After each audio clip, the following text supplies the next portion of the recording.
இப்போ நம்ம tutti frutti bread பண்ண போகிறோம்.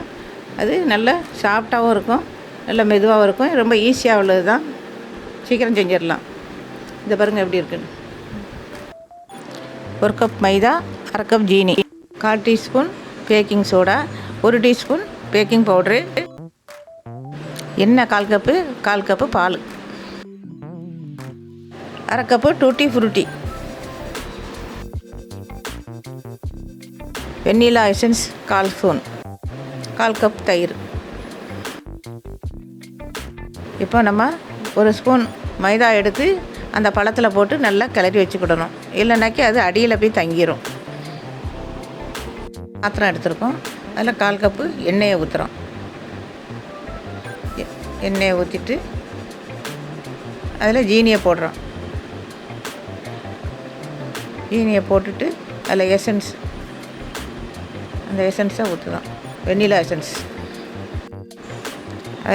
அதில் தயிர் எடுத்து ஊற்றிக்கலாம். ஊற்றி எல்லாத்தையும் போட்டு நல்லா மிக்ஸ் பண்ணி கிளறிடுங்க. அதுக்கப்புறமா அதில் மைதாவை போடுங்க.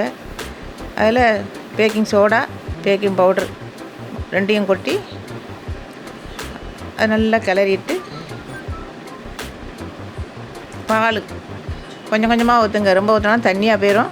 கொஞ்சம் கொஞ்சமாக ஊற்றி கிளறுங்க.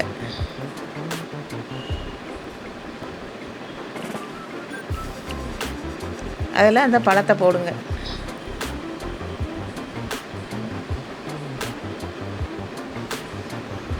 நல்லா கிண்டிட்டு அதை எடுத்து பாருங்கள். ரொம்பவும் தண்ணி ஆயிடக்கூடாது. தண்ணியானால் நமக்கு உப்பி வராது. இப்படி இந்த பதத்தில் இருந்து வச்சுக்கிடுங்க. இப்போ மாவு தயாராகிட்டு, இப்போ ப்ரெட் செய்த பாத்திரத்தில் நம்ம பட்டர் பேப்பரை உள்ளே வச்சுட்டு இப்போ அந்த மாவு எடுத்து அதில் ஊற்றிடலாம்.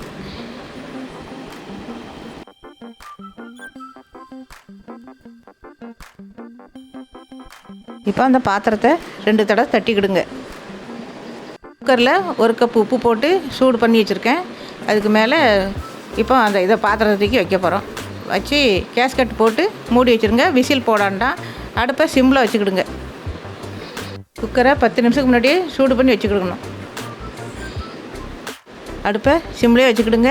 இது வேக 40 நிமிஷம் ஆகும். இப்போ 40 நிமிஷம் ஆச்சு. இப்போ மூடியை திறந்து பார்ப்போம்.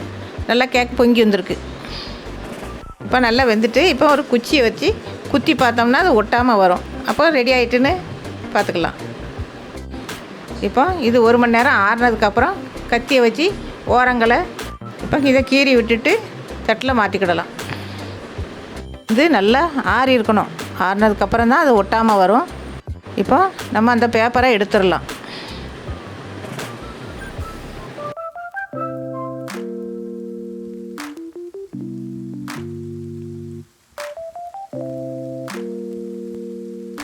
இப்போ நம்ம அந்த ப்ரெட்டை துண்டு போட்டுக்கிடலாம். இது ரொம்ப சிம்பிளாக உள்ள ப்ரெட்டு தான். இதை நீங்களும் வீட்டில் செஞ்சு பாருங்கள். வீடியோ பார்த்ததுக்கு நன்றி.